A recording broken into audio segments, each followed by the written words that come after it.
sedikit kilas balik di minggu lalu tentang introduction atau tentang latar belakang mengapa ada kebutuhan tentang mengembangkan sebuah produk atau beberapa produk itu successful ya. Apa yang dimaksud dengan successful? Jadi latar belakangnya semua orang atau perusahaan-perusahaan ingin mencapai sukses. Dalam rangka mencapai sukses ini perlu adanya ruang lingkup dulu ya. Siapa-siapa saja atau apa yang dikembangkan.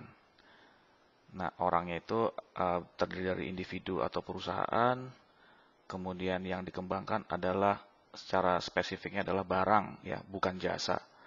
Adapun kalau jasa kita bisa lihat di bawah ya di chapter ke berapa, di situ cari sendiri nanti ada tentang service. Barang ini pun juga lebih dispesifikan lagi, disempitkan lagi menjadi barang diskrit. Seperti itu. Nah, kemudian ketika sudah dapatkan ruang lingkupnya apa, batasan-batasannya apa, kemudian membahas tentang siapa yang mendesain, siapa yang mengembangkan, terus duration and cost ya yang di sini. Kemudian duration and cost-nya ditentukan, durasi dan biaya. Kemudian apa yang dihadapi nanti itu lanjutannya kalau ini ya. Jadi ini motifnya, kemudian ini batasannya dan seterusnya. Kemudian who design, kemudian duration dan challenge ini lebih ditekankan lagi, lebih diperjelas lagi di dalam chapter 2. Di chapter 2 ini lebih jelas siapa dan apa yang dikerjakan. Durasinya berapa. Kemudian juga ada challenge-nya ya. Challenge of product ini terutama di organisasi ya. Di organisasi juga dijelaskan di chapter 2 ini ya, ini tentang organisasinya. Bentuk organisasinya juga gitu ya. Oke, bab 2 ini menjelaskan tentang hal-hal yang lebih spesifik yang tadinya ada di bab 1. Oke, kita mulai.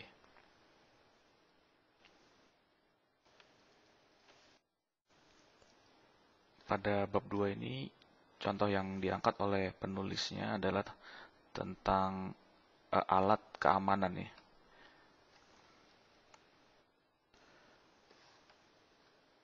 Yang dimaksud keamanan di sini ya, security alarm. Tapi wireless gitu ya. Nah, singkat ceritanya, ini sudah saya highlight. Si Taiko ini menginginkan want to establish a common product untuk membangun suatu struktur proses pengembangan. Jadi si Taiko ingin membangun struktur proses pengembangan, yang mana struktur itu bisa bekerja di seluruh divisi di dalam perusahaannya. Selain itu, perusahaan juga ingin membuat organisasinya ya di sini. Organisasi pengembangan produk yang mengizinkan atau yang membuat si Taiko bisa bersaing secara efektif dalam bisnis market yang kompetitif ya. Jadi ada dua ya.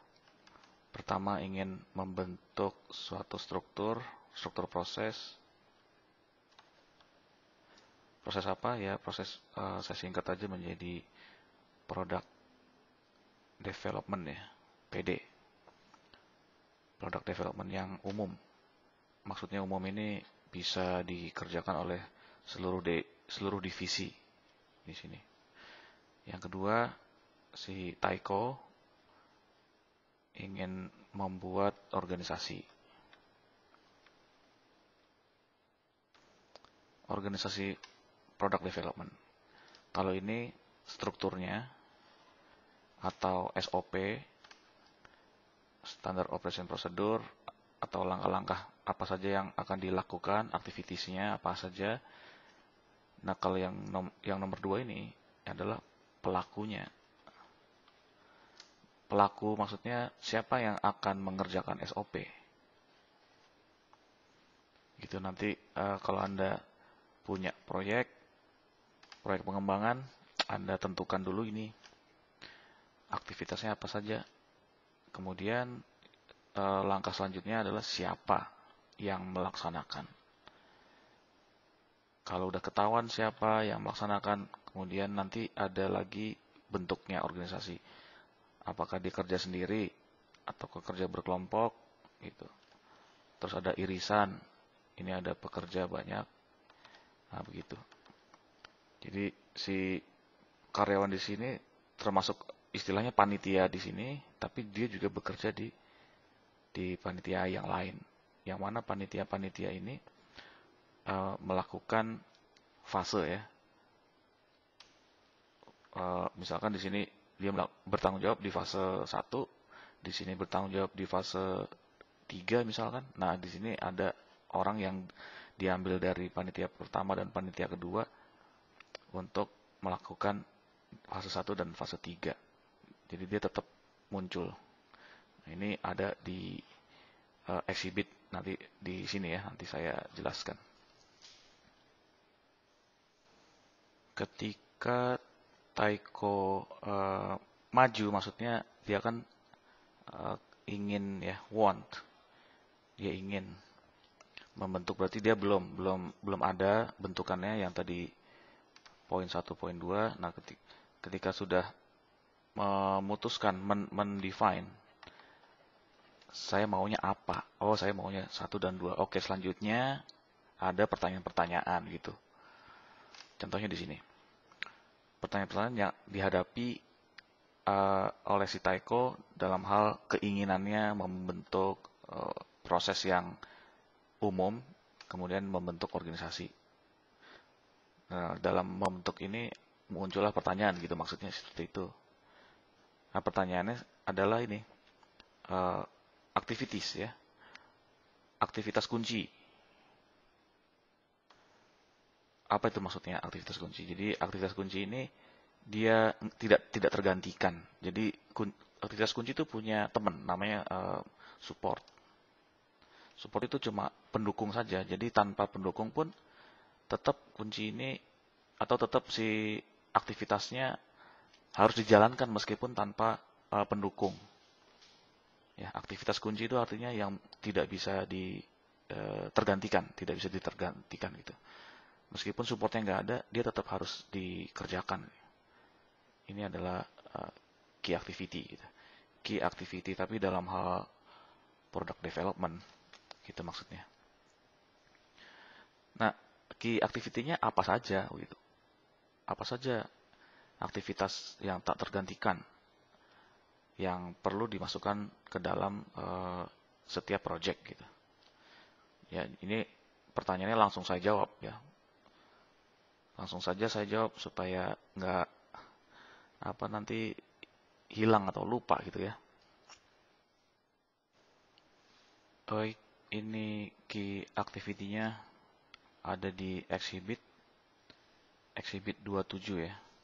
Di situ sudah ada juga judulnya key activities and the responsible. Jadi si fungsi-fungsi yang bertanggung jawab di seluruh proses pengembangan produk.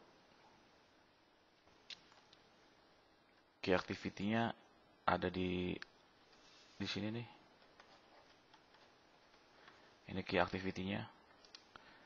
Kemudian fungsi-fungsinya tadi ada di sini. Fungsi marketing. Mungkin terlalu kecil ya, saya perbesar. Ada fungsi marketing, fungsi engineering, fungsi quality assurance, manufacturing, dan seterusnya sampai ke bawah itu ngapain aja setiap key activity. Mulai dari project registration, si marketing tuh ngapain? Dia identify, kemudian mendeskripsikan fitur-fitur yang kompetitif ketika ada produk tuh fiturnya apa yang kompetitif. Maksudnya kompetitif tuh bersaing dengan produk lain gitu. Kalau produk lain punya apa namanya? Tunggu sebentar. Kemudian bagi engineering pada saat project registration tugasnya adalah mengidentifikasi risiko-risiko project. Kira-kira risikonya gagal berapa persen misalkan, atau tertunda ya. Risiko pending berapa persen, peluangnya gitu ya. Kalau peluang gagalnya 30 ya berarti suksesnya 70 gitu ya. Nah, dalam 70% ini ada pendingnya apa enggak gitu, ada tertunda atau enggak gitu. Kayak misalkan kalau sekarang ini kan karena pandemi semua jadi pending. Tapi ada juga yang gagal gitu ya. Gulung tikar. Seperti Garuda ya. Garuda itu pilot gagal, mereka harus membayar hutang-hutangnya, dijualin semuanya, tutup gitu ya. Itu karena pandemi. Nah, engineering harus mampu menghitungnya gitu. Atau ada exit gitu, exit way itu maksudnya jalan keluar pandemi, jalan keluar untuk menghindari PKPU itu apa itu? PKPU itu intinya adalah pilot, menghindari pilot gitu intinya. Gimana caranya supaya menghindari pilot?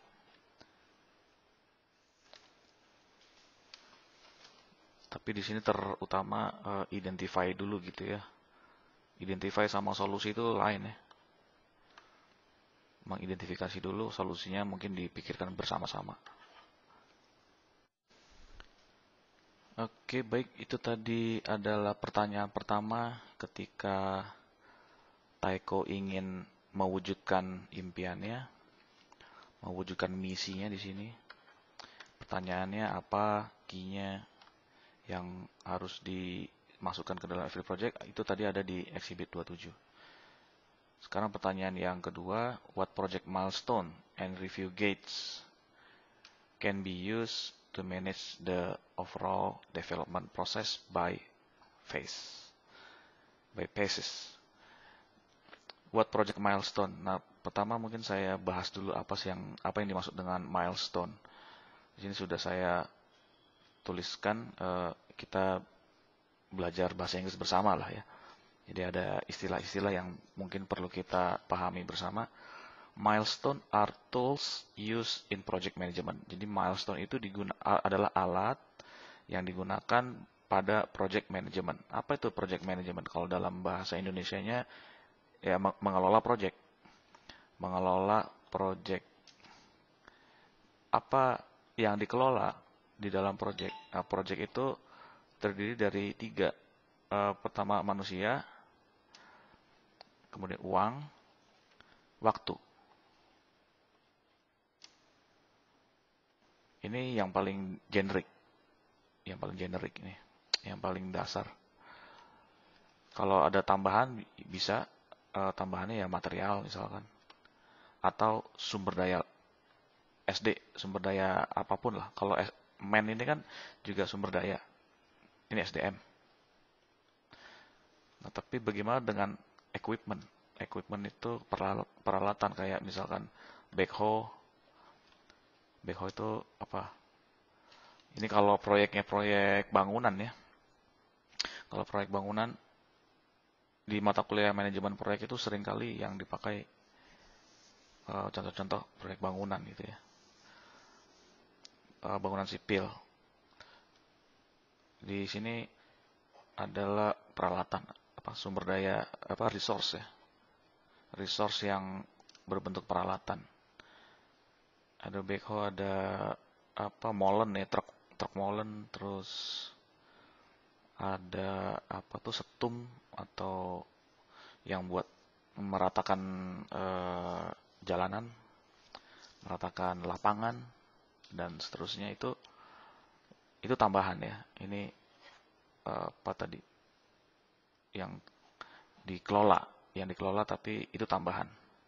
Ini tidak begitu concern, tidak begitu fokus. Lebih fokusnya di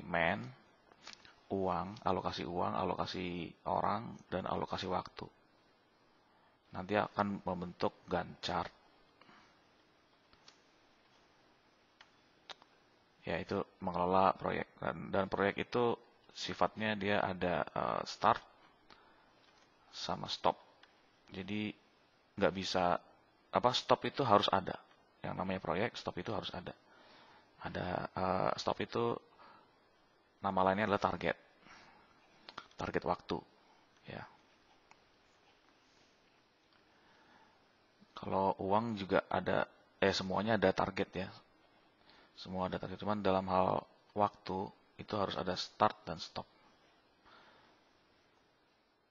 Contohnya ya seperti sekarang ini bisa dikatakan proyek kuliah gitu ya. Kuliah itu adalah proyek. Startnya ya 1 semester ini, sekarang semester apa, ganjil ya. Berarti startnya Agustus, kemudian stopnya Desember. Itu kira-kira itu. Tapi ini berulang-ulang. Seolah-olah never ending proyek. Seolah-olah seperti itu. Nah, kalau di dalam semester ini kan juga mengelola keuangan, dan mengelola waktu, jadwal. Sama aja, sifat-sifatnya hampir sama. Cuma bedanya adalah output barang atau jasa gitu. Produknya apa? Kalau di pendidikan atau di semester kita ini, bisnis pendidikan ya produknya nggak kelihatan gitu, bukan barang gitu ya. Oke, itu tadi adalah milestone. Itu tadi adalah project management.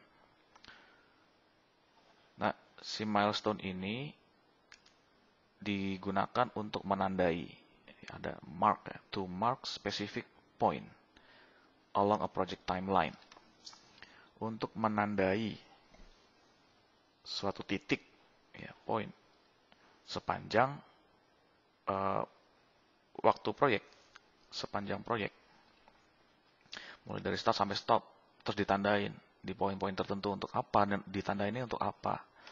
Yaitu untuk mereview. Ada juga untuk yang lain, nanti ada kita lihat bersama nanti exhibit 23. Coba kita ke bawah. Di sini exhibit 23. Ini secara umumnya ya. Jadi tadi kita membahas tentang milestone atau penandaan.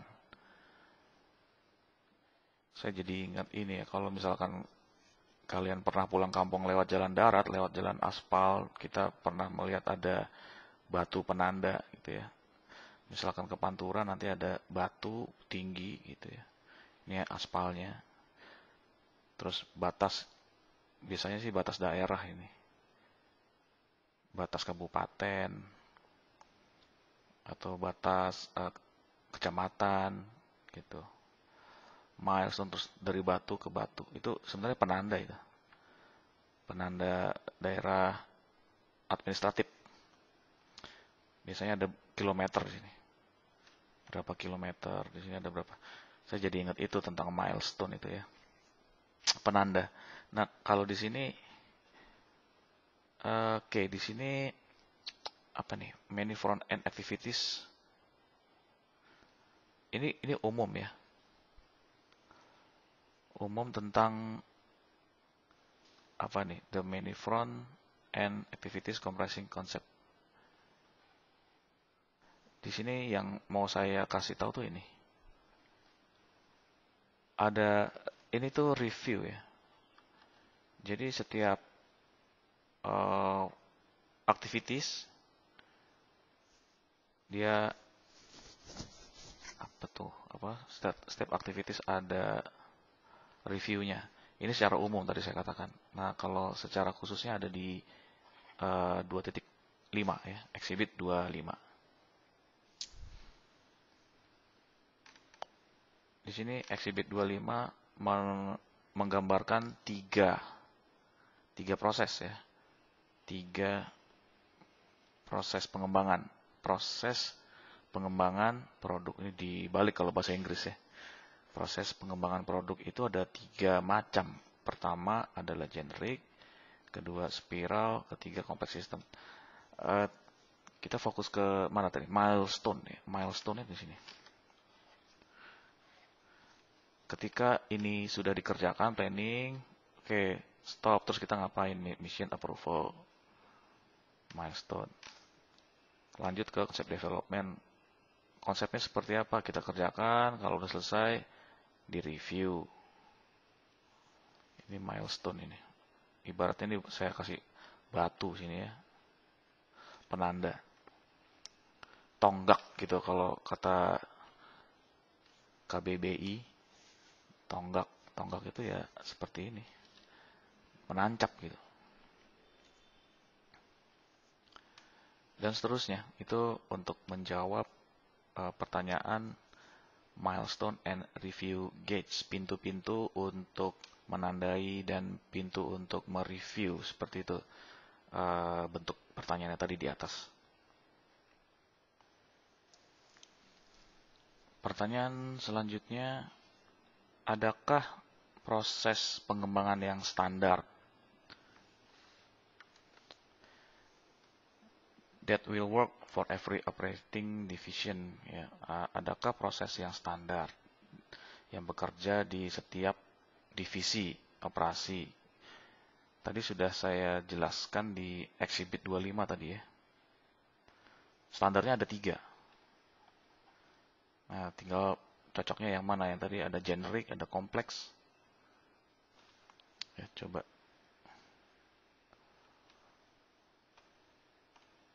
Oke, nggak ada ya. Udah lewat. Oke, sebelum saya teruskan ke pertanyaan selanjutnya, mungkin perlu saya ingatkan kembali tadi ini yang diinginkan oleh si Taiko. Saya highlight dulu deh. Kemudian dia juga create organisasi. Semoga Anda bisa menghubungkan pertanyaan-pertanyaan dengan keinginannya. Mulai ada benang merahnya. Misalkan di pertanyaan yang keempat ini, pertanyaan keempat, what role do expert? Nah, ini udah mulai ke organisasian ini ya. Kalau kita lihat di sini mendevelop. Nah, di sini ada expert. Nah, ini kan ahli. Ahli itu kan pastinya pelaku. Nah, pelakunya siapa saja yang akan melaksanakan ini proses pengembangan produk. Siapa saja ahli-ahlinya dari different dari fungsional yang berbeda, fungsi-fungsi yang berbeda ya. Misalkan tadi fungsi marketing, engineering, terus manufacturing yang berperan dalam proses development. Ini udah langsung menjurusnya ke sini. Jadi pertanyaan-pertanyaan ini muncul dari adanya keinginan untuk untuk membuat organisasinya seperti apa. Nah, muncullah pertanyaan seperti ini. Kemudian ini tunggu sebentar. Ini kan sudah saya jawab tadi ya di exhibit 22. Atau coba saya ingatkan lagi deh ke bawah ya. Ya, ternyata belum saya jelaskan di sini. Ini adalah exhibit. Oke. Ini proses generic. 6 phases are shown including some of typical tasks. Yap, betul. typical task. Responsibility of the key business. Jadi apa tanggung jawabnya apa saja di setiap bisnis kuncinya. For each space. Fungsi-fungsinya di sini hampir sama kayak di Exhibit 2.5. Ya, di sini ada marketing, ada desain. Nah, cuma bedanya ini kan generic ya, generic base. Sementara kalau yang Exhibit 25 itu kalau nggak salah dia bukan generic ya. Tunggu sebentar. Oke, baik, saya ralat bukan ini yang saya maksud. Jadi Exhibit 25 khususnya yang A ini ya. Generic. Ya, ini sama dengan apa sih generic ini ya. Generic ini sama dengan Exhibit 22.